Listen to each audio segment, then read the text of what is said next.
ఈరోజు మనం చాలా ముఖ్యమైన విషయం గురించి మాట్లాడుకోబోతున్నాం. ఇది ముఖ్యంగా సింహరాశి వారికి సంబంధించిన విషయం. 2025 సంవత్సరం లేదా ఈ మధ్య కాలంలో సింహరాశి వారి జీవితంలో జరుగుతున్న కొన్ని వింత సంఘటనల గురించి ఈ వీడియోలో మనం చాలా వివరంగా తెలుసుకుందాం. సింహరాశి వారు ఇంట్లో ప్రస్తుతం ఒక కనిపించని శక్తి తిరగబోతుంది.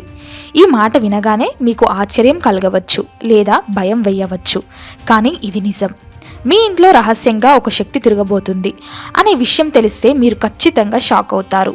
మీ గుండె జల్లుమంటుంది. అసలు ఈ శక్తి ఎక్కడి నుంచి వచ్చింది అని మీరు ఆలోచిస్తే ఆశ్చర్యకరమైన విషయం ఏమిటంటే ఆ శక్తి మీ ఇంట్లోకి రావడానికి ప్రధాన కారణం కూడా మీరే. అవును, మీరు విన్నది నిజమే.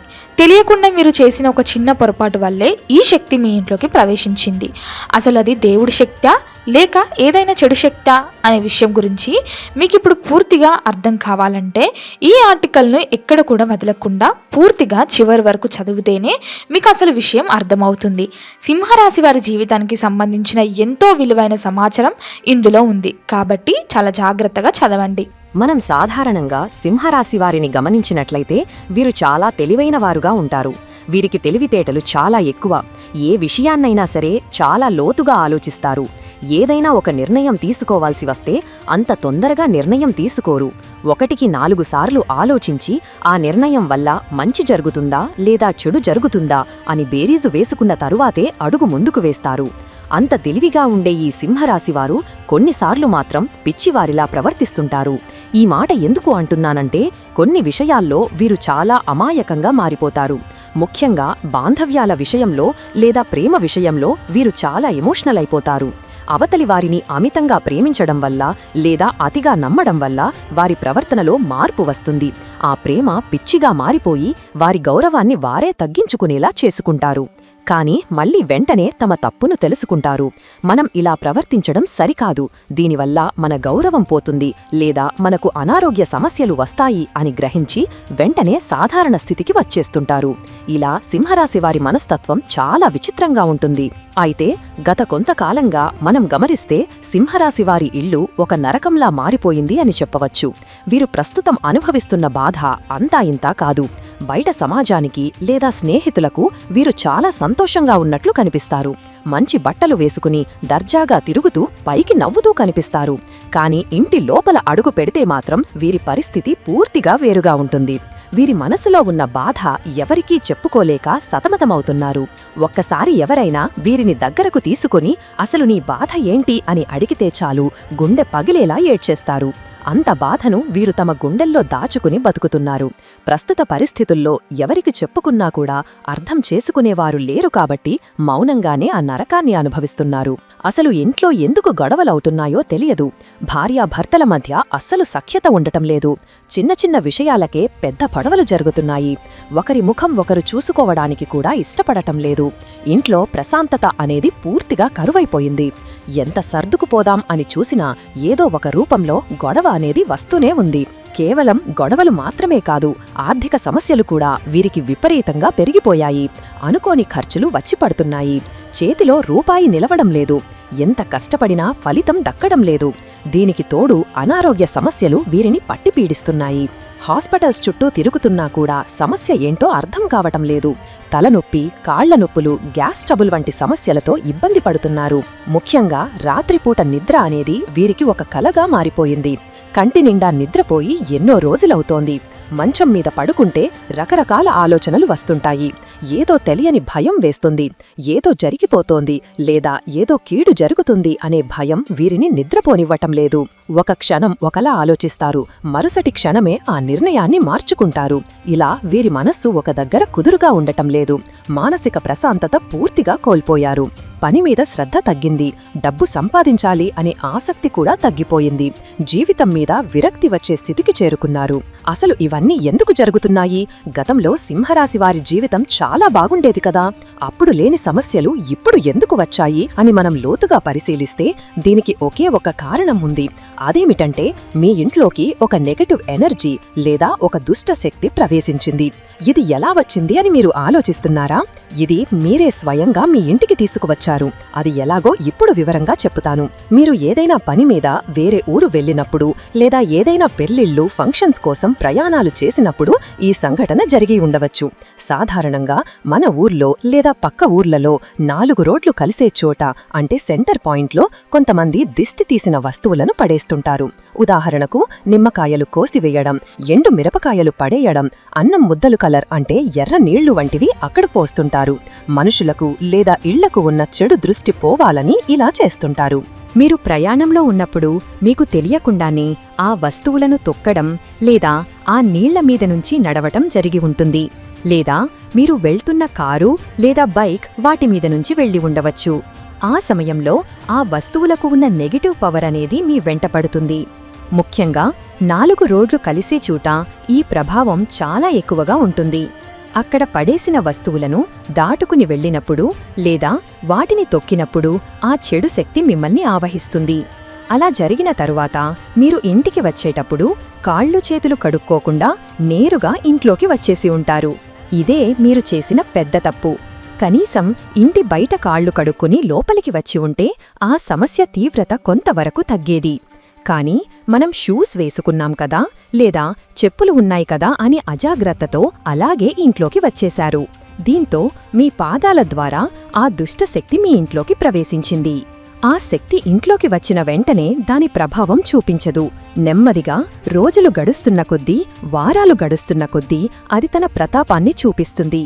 ఒక చెట్టు ఎలాగైతే చిన్న విత్తనం నుంచి పెద్ద వృక్షంగా మారుతుందో అలాగే ఈ సమస్య కూడా మీ ఇంట్లో చిన్నగా మొదలై ఇప్పుడు చాలా పెద్దగా మారింది. మొదట్లో చిన్న చిన్న గొడవలతో మొదలై ఇప్పుడు మనశ్శాంతి లేకుండా చేసింది. ఆ శక్తి మీ ఇంట్లో ఒక మూల తిష్ట వేసుకుని కూర్చుంది. అందుకే మీరు ఇప్పుడు ఎన్ని పూజలు చేసినా, ఎన్ని దేవుడి గదుల్లో దీపాలు పెట్టినా ఫలితం కనిపించడం లేదు. పైగా ఈ మధ్యకాలంలో మీకు దేవుడి మీద కూడా నమ్మకం తగ్గుతోంది. పూజ చెయ్యాలనే ఆసక్తి రావడం లేదు. ఆ దుష్టశక్తి మిమ్మల్ని దైవానికి దూరం చేయడానికి ప్రయత్నిస్తోంది. దైవశక్తి మీ ఇంట్లో ఉంటే ఆ దుష్టశక్తి ఉండలేదు కాబట్టి అది మిమ్మల్ని పూజలు చెయ్యనీయకుండా అడ్డుకుంటోంది. మీరు గమనిస్తే ఈ మధ్యకాలంలో మీకు చాలా ప్రమాదాలు తప్పాయి. దైవశక్తి ఇంకా మీకు పూర్తిగా దూరం కాలేదు కాబట్టి మిమ్మల్ని కాపాడుతూ వస్తోంది. కానీ ఆ దుష్టశక్తిని పూర్తిగా మీ ఇంటి నుంచి తరిమి కొడితేనే మీకు నిజమైన శాంతి దొరుకుతుంది. మీకున్న కష్టాలన్నీ తొలగిపోతాయి. భార్యాభర్తల మధ్య ప్రేమ పెరుగుతుంది. ఆరోగ్యం కుదుటపడుతుంది. పిల్లలు మీ మాట వింటారు. ఆర్థిక ఇబ్బందులు తొలగిపోతాయి. మరి ఆ శక్తిని ఎలా తరిమి కొట్టాలి, దానికి మనం ఏం చెయ్యాలి అనే విషయం ఇప్పుడు తెలుసుకుందాం. దీనికి మీరు భయపడాల్సిన అవసరం లేదు. ఎక్కడికో వెళ్లి వేల రూపాయలు ఖర్చు పెట్టాల్సిన అవసరం అంతకన్నా లేదు. చాలా సులభమైన ఒక చిన్న పరిహారం చేయడం ద్వారా మీరు ఈ సమస్య నుంచి బయటపడవచ్చు. ఈ పరిహారం చెయ్యడానికి మీరు మీ ఇంటి దగ్గరలో ఉన్న ఏదైనా నాగేంద్రస్వామి పుట్ట దగ్గరికి వెళ్ళాలి. మనకు ఊర్లో గుడి బయట లేదా చెట్ల కింద నాగేంద్రస్వామి పుట్టలు ఉంటాయి కదా, అక్కడికి వెళ్ళాలి. అక్కడ సాధారణంగా రాతితో చేసిన జంట నాగుల విగ్రహాలు ఉంటాయి. ఆ విగ్రహాల దగ్గర మనం ఈ పరిహారం చెయ్యాలి. ఈ పనిని మీరు ఆదివారం రోజున చెయ్యాల్సి ఉంటుంది. ఒక ఆదివారం చేసి వదిలేయకూడదు. వరుసగా 4 ఆదివారాలు ఈ పనిని నియమంగా చెయ్యాలి. ఇప్పుడు ఏం చెయ్యాలో వివరంగా చెప్తాను, శ్రద్ధగా చదవండి.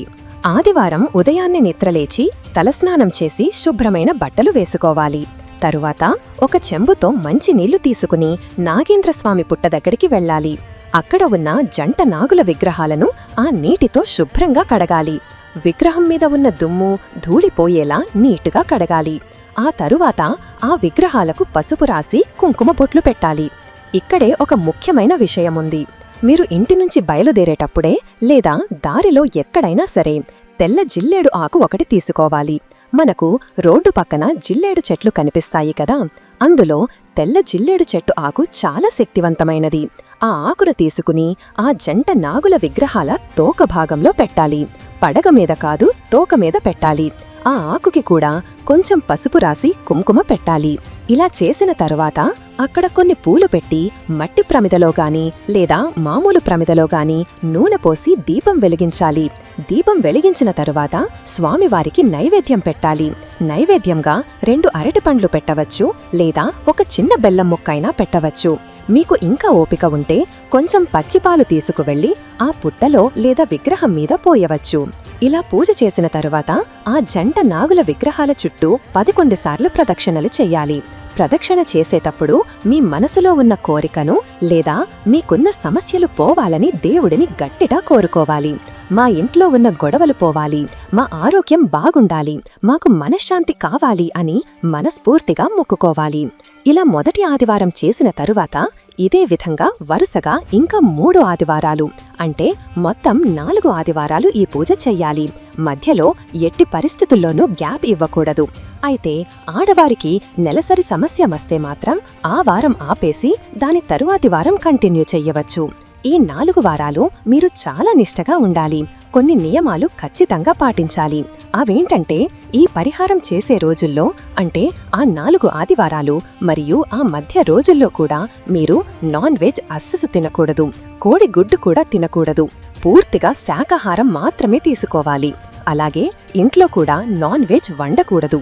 ఇది చాలా ముఖ్యం. మరొక ముఖ్యమైన నియమమేంటంటే, ఈ రోజుల్లో భార్యాభర్తలు బ్రహ్మచర్యం పాటించాలి, దూరంగా ఉండాలి. అలాగే నలుపు రంగు బట్టలు ధరించకూడదు. పూజ చేసేటప్పుడు గాని ఆ రోజుల్లో గాని బ్లాక్ కలర్ డ్రెస్సులు వేసుకోకండి. తలకి నూనె రాసుకోకూడదు. ఇంటిని మరియు మీ శరీరాన్ని చాలా శుభ్రంగా ఉంచుకోవాలి. అబద్ధాలు చెప్పకూడదు. ఎవరిని తిట్టకూడదు. మనసు నిర్మలంగా ఉంచుకోవాలి. ఇలా మీరు ఎంత భక్తి శ్రద్ధలతో ఈ పని చేస్తారో అంత త్వరగా ఫలితముంటుంది. మీరు ఈ చిన్న పనిని నమ్మకంతో చేస్తే మీ ఇంట్లో తిష్ట వేసుకున్న ఆ దుష్టశక్తి భయపడి పారిపోతుంది. జిల్లేడు ఆకుకి మరియు నాగేంద్రస్వామికి అంతటి శక్తి ఉంది. ఈ పరిహారం చేయడం వల్ల కేవలం ఆ దుష్టశక్తి పోవడమే కాకుండా మీ జాతకములో ఏవైనా సర్పదోషాలు లేదా నాగదోషాలు ఉంటే అవి కూడా తొలగిపోతాయి. చాలామందికి తెలియకుండానే నాగదోషం ఉంటుంది. దానివల్లే పెళ్లిళ్లు కాకపోవడం, పిల్లలు పుట్టకపోవడం లేదా భార్యాభర్తల మధ్య గొడవలు రావడం జరుగుతుంటాయి. ఈ 4 వారాల పూజతో ఆ దోషాలన్నీ కూడా పటాపంచలైపోతాయి. మీరు గమనిస్తే పూజ మొదలుపెట్టిన 2వ వారం లేదా 3వ వారం నుంచే మీకు మార్పు కనిపిస్తుంది. ఇంట్లో గొడవలు తగ్గుతాయి. మనసు ప్రశాంతంగా అనిపిస్తుంది. రాత్రిపూట మంచి నిద్ర వస్తుంది. భయాలు తగ్గుతాయి. ఆరోగ్యం మెరుగుపడుతుంది. అప్పుడు మీకే అనిపిస్తుంది, ఇంతకాలం మేము అనవసరంగా బాధపడ్డాము, ఈ చిన్న పని ముందే చేసి ఉంటే బాగుండేది అని. కాబట్టి సింహరాశివారు అస్సలు ఆలస్యం చెయ్యకండి. వచ్చే ఆదివారమే ఈ పనిని మొదలుపెట్టండి. దేవుడి మీద భారం వేసి ముందడుగు వేయండి. దైవం ఎప్పుడూ మన మంచికే చూస్తుంది. మనం 1 అడుగు ముందుకు వేస్తే దేవుడు మన కోసం 10 అడుగులు ముందుకు వేస్తాడు. కానీ మన ప్రయత్నం మనం చెయ్యాలి కదా. కేవలం ఇంట్లో కూర్చుని బాధపడుతూ ఏడుస్తూ ఉంటే సమస్య తీరదు. ఆ సమస్యను తరిమికొట్టే ప్రయత్నం చెయ్యాలి. ఈ పరిహారానికి మీకు ఖర్చయ్యేది ఏమీ లేదు. కేవలం మీ సమయం మరియు మీ భక్తి మాత్రమే కావాలి. మీరు నమ్మినా నమ్మకపోయినా ఒకసారి చేసి చూడండి. దీనివల్ల మీకు వచ్చే నష్టం ఏమీ లేదు కదా. మంచి జరిగితే మీ జీవితమే మారిపోతుంది కదా. మీ ఇంట్లో ఉన్న ఆ నెగటివ్ ఎనర్జీని పంపించేయడానికి ఆ నాగేంద్రస్వామి మీకు సహాయం చేస్తాడు. మీ కష్టాలన్నీ తీరిపోయి మీ ఇల్లు మళ్లీ నవ్వులతో నిండిపోతుంది. మీ ముఖంలో మళ్లీ పాత ఆనందం కనిపిస్తుంది. ఆర్థికంగా కూడా మీరు బలపడతారు. చేసే పనుల్లో విజయం దక్కుతుంది. సమాజంలో మీకు పోయిన గౌరవం మళ్లీ తిరిగి వస్తుంది. కాబట్టి ధైర్యంగా ఉండండి. మీకు మంచే జరుగుతుంది. మనలో ఉన్న భయాన్ని వదిలేస్తే సగం సమస్య తీరినట్లే. మిగిలిన సగం సమస్యను ఆ దేవుడు చూసుకుంటాడు. చివరగా ఒక్క మాట, దైవశక్తిని నమ్మండి. గుడికి వెళ్లేటప్పుడు వచ్చేటప్పుడు కాళ్లు కడుక్కోవడం, శుభ్రంగా ఉండటం లాంటి చిన్న చిన్న అలవాట్లు పాటించండి. ఇది మీ మంచికే. ఈ 4 వారాల దీక్షను విజయవంతంగా పూర్తి చెయ్యండి. మీ జీవితం సుఖ సంతోషాలతో నిండిపోవాలని ఆ భగవంతుడిని కోరుకుంటున్నాను.